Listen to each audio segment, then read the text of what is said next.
un podcast sur la prévention en santé réalisé dans le cadre du contrat local de santé de l'agglo du Pays de Dreux.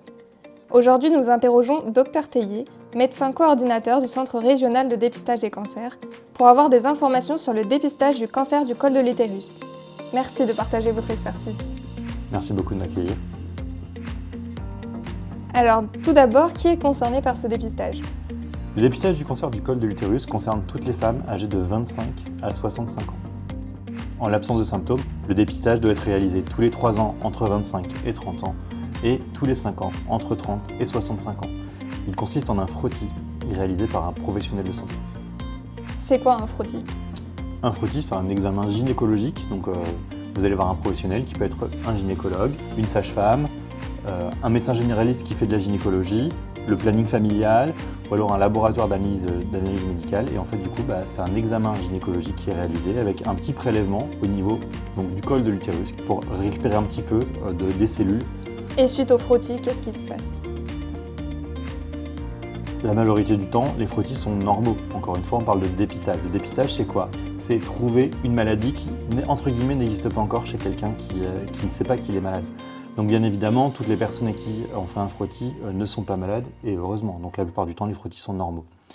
Lorsque les frottis sont anormaux, il y aura un suivi particulier qui va être mis en place selon ce qui est trouvé sur le frottis avec le professionnel de santé. En règle générale, ce qui est trouvé principalement, ce sont des lésions précancéreuses. Le cancer du col de l'utérus n'arrive pas comme ça, il met plus de 10 ans à s'installer, et il s'installe à partir de lésions précancéreuses. Donc en général, ce sont les premières lésions qu'on trouve si jamais on fait un frottis régulièrement. Et après la ménopause, est-ce qu'il est toujours utile de faire le dépistage ? Le dépistage est utile jusqu'à l'âge de 65 ans. Donc c'est très important de continuer à se faire dépister, de continuer à aller voir un professionnel de santé pour faire son frottis tous les 5 ans. C'est un examen qui n'est pas extrêmement fréquent, mais du coup c'est très important de le faire jusqu'à 65 ans. Si une personne est vaccinée du papillomavirus, est-ce qu'il est vraiment utile qu'elle continue les dépistages ?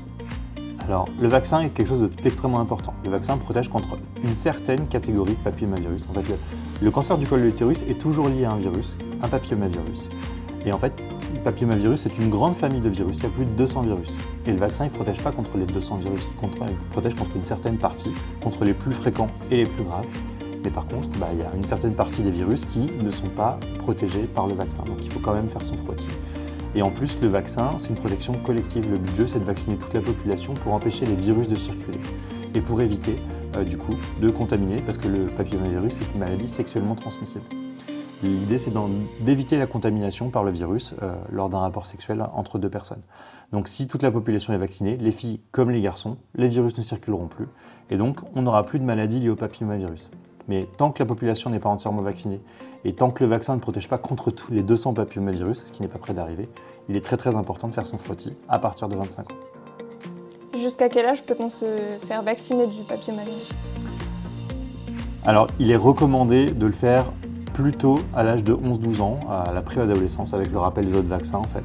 C'est là où l'immunité est la plus efficace et donc ce vaccin ne nécessite que 2 doses à cet âge-là.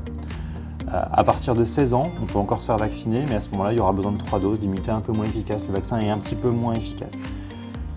Et pour l'instant, c'est jusqu'à 26 ans, mais dans le futur, on pourra peut-être se faire vacciner encore plus tard, si on n'a pas eu de rapport sexuel, bien sûr. Le virus est un virus qu'on rencontre fréquemment. 90% de la population va le rencontrer au cours d'une activité sexuelle normale. Donc, une fois qu'on a déjà eu des rapports sexuels, le vaccin n'a plus vraiment d'intérêt. Il faut vraiment se faire vacciner avant, c'est pour ça que c'est le plus important et le plus intéressant de le faire quand on est jeune et avec une bonne immunité. Est-ce que vous avez un dernier message à faire passer ? Le cancer du col de l'utérus est une maladie grave qui touche malheureusement des femmes jeunes, des femmes de moins de 60 ans.